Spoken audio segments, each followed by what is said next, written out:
Ya, Bang Eman, jadi kembali ke soal anomali dan keganjilan, keanehan itu yang kita rasakan sebagai sebelum brother gini, saya mau nanya, ini brother ini Pak Guntur ini lebih banyak bilang anomali pemilu kali ini dibanding 2019.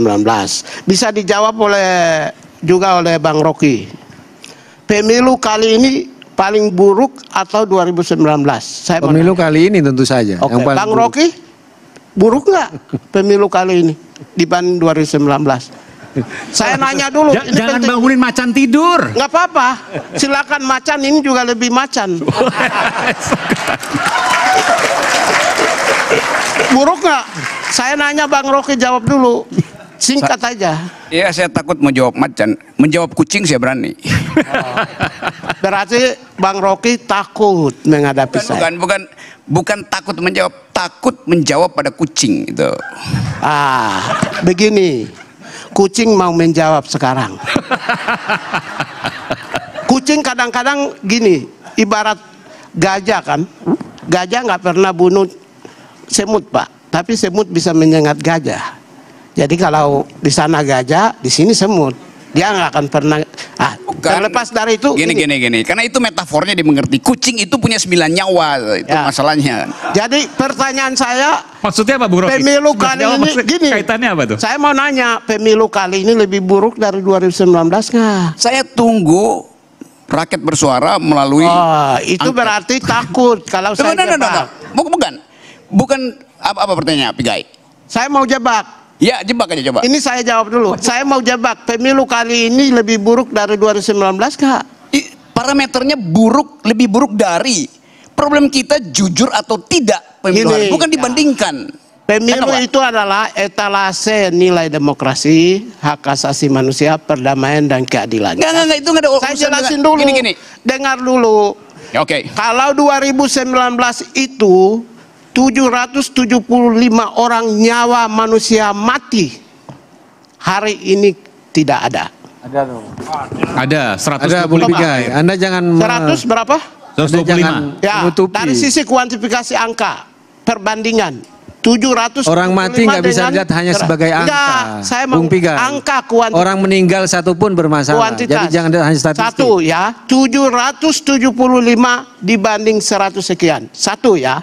Yang kedua, pemilu 2019, Rocky Gerung, Natalius Pigai dilaporin polisi, diperiksa. Bahkan Pak Prabowo calon presiden aja mau dipanggil, Pak. Baru saya datang berkali-kali ke Pak Tito. Saya bilang, ngapain Pak? Kok calon presiden Bapak mau panggil? Dia bilang, oh saya gertak aja katanya. Ini televisi biar dengar. Saya pelakunya kok.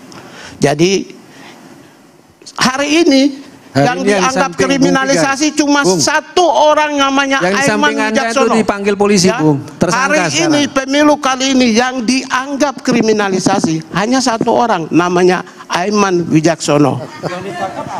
Kalau 2019 berapa puluhan orang, ini Rocky, saya, kami dua korban. Jadi anomali dan buruk nggak pemilu ini? Angka ini Pak, data ini Pak, mau pakai data yang tadi, data dari media. Tapi saya nggak setuju kalau bicara soal perbandingan angka. Ini harus diakui bahwa ada, dan itu cacat dalam demokrasi. Ya ini kan nyata, saya sampaikan data. Semua orang tahu, ada juga tahu kok. Iya, artinya tidak sekarang kemudian bukti. Angka sekarang itu saya bilang banyak bukti. Dan lebih sedikit. Kalian mau ajukan bukti pakai Tempo, pakai Dirty Vote film yang diambil dari cuplikan-cuplikan media. Brother, sarjana hukum, ahli hukum, brother juga sama. Semua media atau dokumen apapun harus sah dulu di pengadilan. Bawa dulu dari Tempo punya itu dan media-media itu disahkan dulu pengadilan bahwa itu menjadi bukti otentik, baru diajukan. Kalau hanya sekedar ini, sayang banget ahli-ahli yang ada di 01 dan 03. Silakan jawab. Oke. Oh, saya suruh jawab. Tadi Bung Rocky dulu, Bung Rocky. Bung Rocky silakan Bung Rocky. Oke. Perbandingan angka, tadi ada yang meninggal, ada yang dilaporkan dan lain sebagainya. Silakan. Ya kalau soal angka TPS ada berapa jumlahnya? 800.000 sekian, 820.000.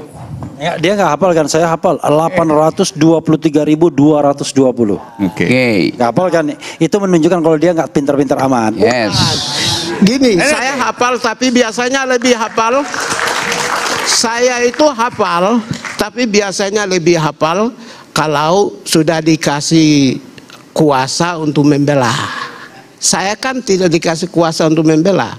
Kalau abang kan sudah dikasih kuasa untuk, harus dong hafal semua. Belum ada kuasanya. Belum. Silakan Bung Rocky, silakan Bung Rocky. Iya, ada 800.000 TPS, dibulatin aja itu. Gak ada yang bermasalah emang, baik-baik aja. Hanya ada satu TPS yang bermasalah tuh. TPS di Mahkamah Konstitusi. Yang surat suaranya dicoblos Jokowi langsung di situ. Udah dicoblos di Mahkamah Konstitusi kan? Berarti, yes. Berarti hadirnya Gibran itu abang benar-benar takutkan? Enggak, Dia kan kandidat, jelas. bukan terpilih. Saya nggak ngomong itu, saya ngomong Jadi TPS betul- yang bermasalah itu cuma satu. Ya. Yaitu TPS di Mahkamah Konstitusi, TPS nomor 90. Ya, Mahkamah Konstitusi keputusan secara sah, legal, undang-undang memutuskan Gibran masuk calon. Gibran Tidak ada masuk soal. calon saja sudah menyatakan menang. Gimana dong? Tidak ada soal. Takut dong kalau Tidak ada begitu. soal. Hitler itu dinyatakan legal. Ya, Dipilih secara demokrasi itu. ya. Tapi 2 bulan kemudian seluruh penduduk Berlin mulai merasa ada yang aneh di situ tuh. Jadi bayangkan. Jadi yang disebut kecurangan itu bukan sekedar data kuantitatif, Ya. tapi perspektif orang tentang persoalan pertama pintu masuknya. Jadi saya terus mengatakan bahwa curangnya itu dimulai dari pintu masuk Mahkamah Konstitusi, udah. Dan itu kemudian derivatifnya kita tunggu di kotak-kotak suara. Tapi yang sekarang keputusan Mahkamah Konstitusi itu inkonstitusional nggak? pasti inkonstitusional. Siapa yang bilang undang-undang kok? Iya, yang bilang Keputusan siapa? Itu Mahkamah Konstitusi itu Ini ya, undang-undang kok. Saya itu tahu betul putusan Mahkamah Konstitusi itu ya sebenarnya nggak sopan itu ketika kemudian diumumkan karena belum ada kesepakatan di antara 5 hakim yang mengabulkan. Dari 5 hakim yang mengabulkan itu, 2 hakim ternyata mengatakan yang boleh dicalonkan adalah berpengalaman atau sedang menjabat gubernur. Yang kepala daerah secara umum itu cuma 3. Makanya Saldi Isra sebagai wakil ketua Mahkamah Konstitusi mengatakan heran. Persoalannya adalah itu kan soal etik dan etiknya kemudian sudah terbukti.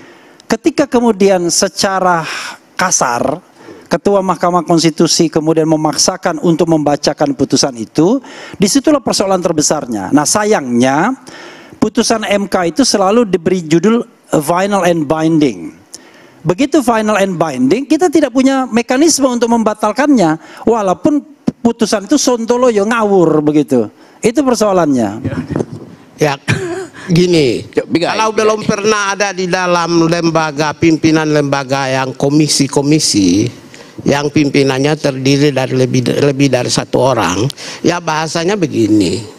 Kalau saya kan mantan pimpinan Komnas HAM, 11 orang komisionernya. Hampir jadi deputi. Sekalipun besar gitu ya. Sekalipun dissenting opinion itu ada 5 orang, kemudian yang menang 6, keputusan yang keluar adalah keputusan institusional. Yang menjadi persoalan ada anggota-anggota di situ yang menyampaikan kepada publik tentang al-ihwal yang terjadi dalam Apa yang mau dapur. disampaikan Bung Pigai? Maksudnya apa?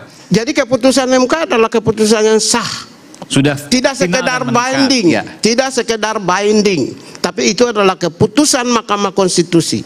Yang sah, itu yang mau sampaikan. Bung Rocky ada tanggapan soal itu? Ngerti saya itu, legalitasnya ada karena you bicara tentang konstitusi dalam perspektif hukum positifnya itu. Tetapi konstitusi juga mesti dibaca di dalam rangka penyempurnaan peradaban demokrasi, a living constitution. Nah, living constitution ini isinya adalah ethics. Itu dasarnya kan. Nggak ada konstitusi yang berhenti pada black letter of the law itu, yang baca sebagai tulisan hitam di situ kan. Begitu Anda, kenapa dimaksudkan supaya seseorang itu bisa diselundupkan lewat Mahkamah Konstitusi? Siapa yang diselundupkan? Pigai, nggak ada soal. Ini anak presiden yang diselundupkan menimbulkan interpretasi bahwa seseorang menginginkan dinastinya diperpanjang. Kan cuma itu keterangannya. Ada nggak ada di konstitusi? Tapi reason kita mengatakan bahwa living constitution mengatakan ada pelanggaran etik luar biasa itu. Walaupun Jimli nggak sebut orangnya, tapi otak kita mengatakan yang dimaksudkan Jimmy yang mengintervensi Mahkamah Konstitusi adalah orang yang kekuasaannya di atas ketua Mahkamah Konstitusi. Meskipun itu tidak membatalkan apapun karena Nggak ada soal Mahkamah Konstitusi final dan mengikat. Gimana iya, Pak Rocky? final dan mengikat secara legal kalau kita baca konstitusi sebagai black letter of law. Tapi kalau kita kasih interpretasi bahwa itu konstitusi yang ingin menghidupkan the guardian of the constitution adalah Mahkamah Konstitusi, maka mesti ada judicial activism dari hakim-hakim itu untuk mengatakan memang tidak dilarang di situ, tetapi perasaan hakim mengatakan ada yang dari awal itu direncanakan untuk jadi jahat. Itu dasarnya. Nah, kecurigaan itu yang menimbulkan suara rakyat adalah suara angket. Oke.